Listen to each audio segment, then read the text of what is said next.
Hey everyone, thanks to all my awesome subscribers for the support on my original horror stories. You guys are the best, and I'm sending you all my love. If you're new here, please subscribe and like the video so we can grow our creepypasta community and get even more scary stories out there. Tonight, like I promised, is part 2 of the 7 Silent Witnesses. If you missed part 1, you can find it here. Let me know in the comments what you thought of the creepy doll's scary story. Enjoy.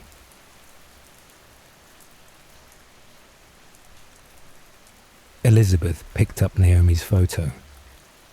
Then why does the internet think she's dead? Because she wanted it to. I gripped the doll shelf, porcelain biting my palm. Her husband was abusive. The dolls, they helped.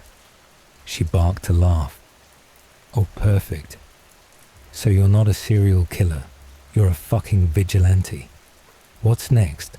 A creepypasta about Santa Claus stalking wife-beaters.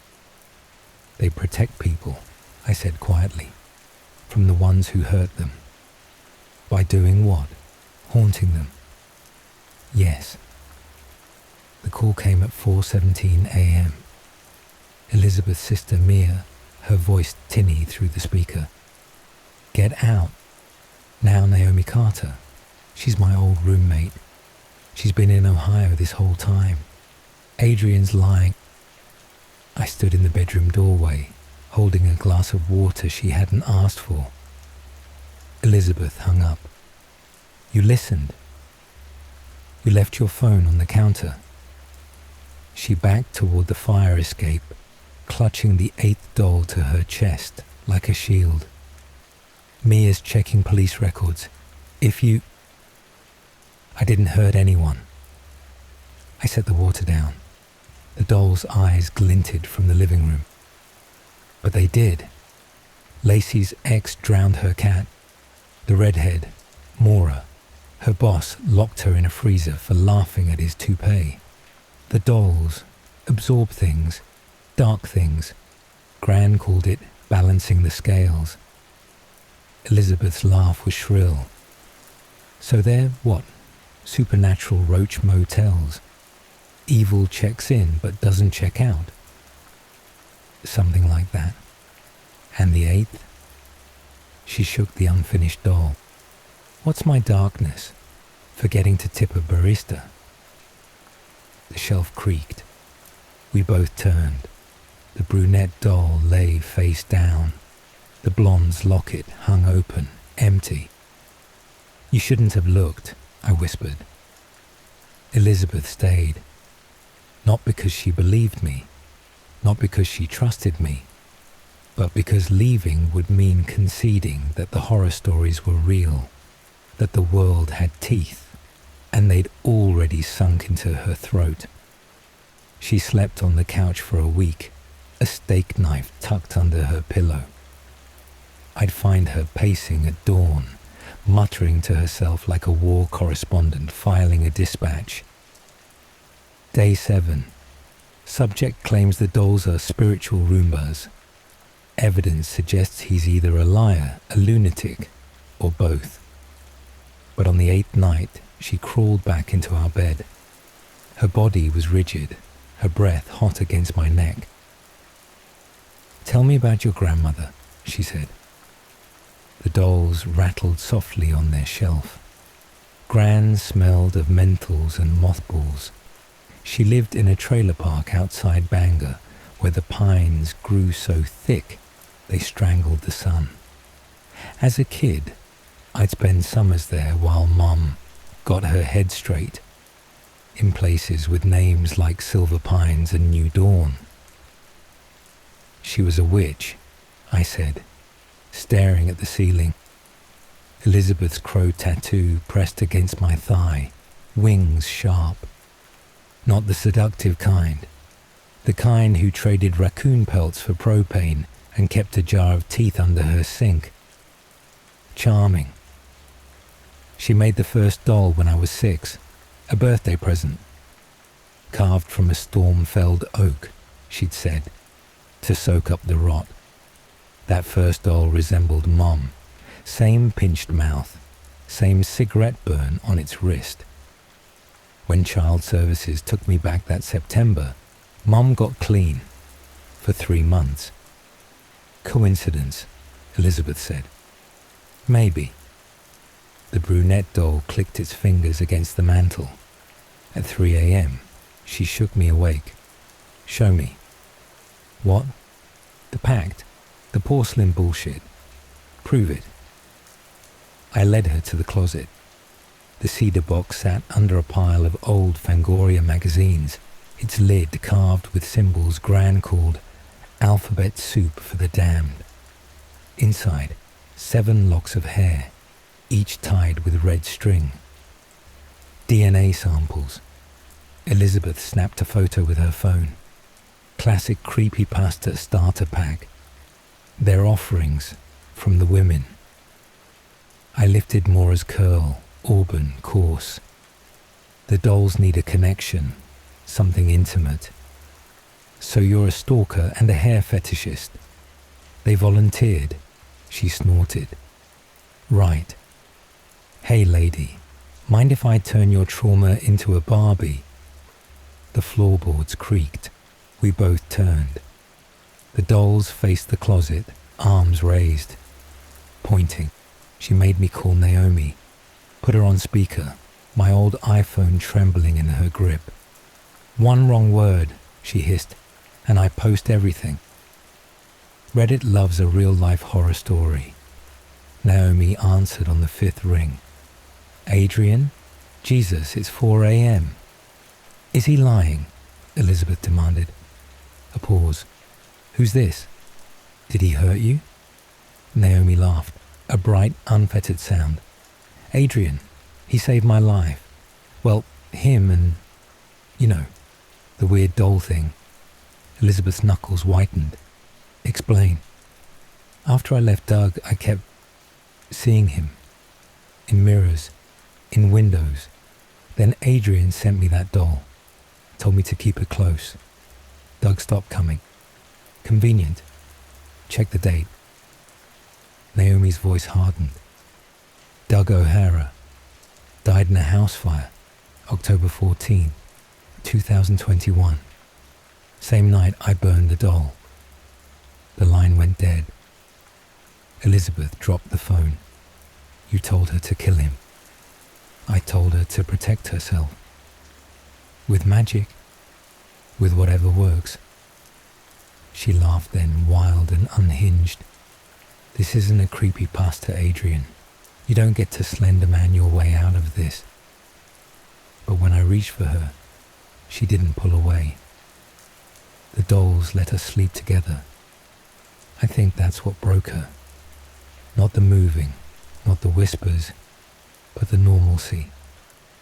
She made pancakes the next morning, humming along to her cursed 90s alt-rock playlist. The blonde doll watched from the counter, syrup pooling around its feet. Hypothetically, she said, flipping a pancake, if I wanted to donate a lock of hair, how would that work? The spatula slipped from my hand. Asking for a friend, she added, you don't need to. But if I wanted to. She turned, brandishing the spatula like a sword. Hypothetically. The 8th doll sat between us, its clay face hardening. Hypothetically, I said, you'd regret it. She served me burned pancakes. They tasted like hope. That night, she woke me screaming. Not a nightmare scream, a wound scream. The kind that starts in the marrow. The dolls encircled the bed. Not posed, not arranged. Standing. Their porcelain feet rooted to the floorboards. Their jaws unhinged in silent howls. The brunette's polka dot dress brushed the sheets, reeking of swamp water. Elizabeth clawed at my arm. Make them stop. But I couldn't move, couldn't speak. Sleep paralysis, I told myself. stress-induced hallucination. Then the redhead turned. Her cracked face split into a smile, stitches bursting along her lips. "They're awake," Elizabeth whispered. "No," I thought. "We're awake." I found her in the bathroom at dawn, scrubbing her hands raw. "Their mouths," she kept repeating. "Their mouths." The dolls had returned to their shelf, but now all 7 bore stitched lips, crude black thread sealing them shut. "It's a warning," I said. "From who?" "The Creepypasta police?" She laughed, hysterical. "Face it, Adrian. Your grandma's dolls aren't guardians. They're addicts, and you just handed them my fucking face." She stormed out.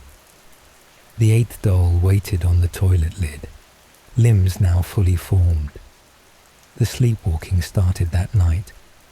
I drift awake to find Elizabeth standing over the dolls, murmuring in a language that crackled like static. Once, I caught her chewing a lock of her own hair. "What's happening to me?" she asked the next morning, tracing the scratches on her thighs. The dolls stared, judging. On the 8th day, she didn't wake up. I shook her, slapped her, screamed. Her eyes stayed shut, her breath sour with decay. The dolls clustered at the foot of the bed, their stitches fraying. "Fix this," I begged them. The blonde doll's locket snapped open. Inside, a curl of Elizabeth's hair, threaded with silver. Too late. 3 hours later. Her eyes opened. Not Elizabeth's eyes, theirs.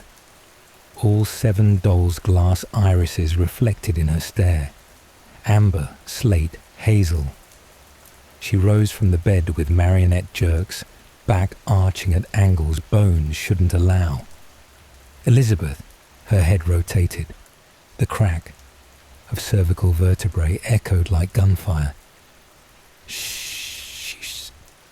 The voice poured from her mouth, but the cadence belonged to the redhead doll, its stitches now dissolved, unsealed. The dolls bled. She made them bleed. Whatever wore Elizabeth's skin swung the fireplace poker with mechanical precision. Not my Elizabeth. This thing moved like stop-motion animation, every twitch leaving after images. The blonde doll shattered first, but it wasn't the locket that exploded. It was Elizabeth's left iris, the exact moss-green shard embedded in the doll's face. "Stop." I grabbed her elbow. Her skin burned fever-hot, muscles writhing like snakes under a tarp. "You're killing her." The thing wearing my girlfriend smiled. 7 overlapping voices hissed through her teeth. "She's ours now." The poker came down again. "You lied," Elizabeth spat, hair plastered to her tear-streaked face. The 8th doll, her doll, cowered in the corner, clay fingers scrabbling at the baseboard. "They're not protecting anyone. They're feeding." The brunette doll's arm twitched around my ankle. Polka dot fabric fused to my skin, burning like dry ice. "You don't understand. They were holding it back." "Holding what back?" She kicked the blonde's torso across the room. It hit the wall with a wet crunch. "Your grandma's shitty parenting. Your savior complex." The floorboards groaned. Shadows pooled in the corners, thick and syrupy. Gran's voice slithered through the static in my skull. "First rule of dolls, boy. Never break what you can't bury." Elizabeth raised the poker over the 8th doll. Its clay face contorted, mimicking her rage. "This ends now." "Wait." Too late. The doll burst like a rotten fruit. Something breathed. They came through the walls. Not the dolls, the women, or what was left of them. Naomi's spirit oozed from the shattered locket. her form a funhouse mirror of the doll I'd made. Elongated limbs, eyes like oil spills. Lacey's spectre followed, jaw unhinging to reveal a throat full of rusted fishhooks. Adrian, Elizabeth backed toward the fire escape, poker trembling. What the fuck did you do? Mora's ghost lunged first, freezer-burned fingers closing around my throat. The other doll's remains twitched, bleeding faster now. Blood snaked across the floorboards, spelling words in Gran's bastardized Latin. Feast, dead, vengeance. They weren't guardians, I choked out. Elizabeth stood frozen, her boots suctioned to the bloody floor. They were cages. Naomi's spirit turned its void eyes on Elizabeth. The fire escape window blew inward. Elizabeth fell through, glass shredding her palms. I reached for her, but Mora's ghost wrenched me back. "Run!" I screamed. She ran. The last thing I saw was the shelf.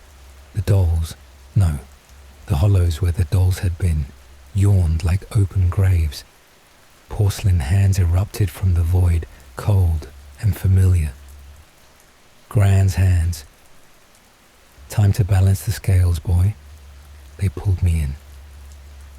3 months later, the new tenant moves in on a Tuesday. He's young, arrogant, the type who wears his trauma like cologne. Elizabeth watches from the mantel, her porcelain joint stiff, her glass eyes unblinking. His laughter echoes through the apartment as he unpacks. Vintage band tees, dog-eared Vonnegut paperbacks, a framed photo of his ex. "Creepy dolls," he says, smirking up at the shelf. He pokes her clay counterpart's cheek. "Bet they're worth something." The other dolls tremble, stitches straining. Elizabeth's voice, or the thing that used to be Elizabeth, rasps through their shared throat. "Guardians, keep him loyal." The man freezes, turns. Too late. Always too late.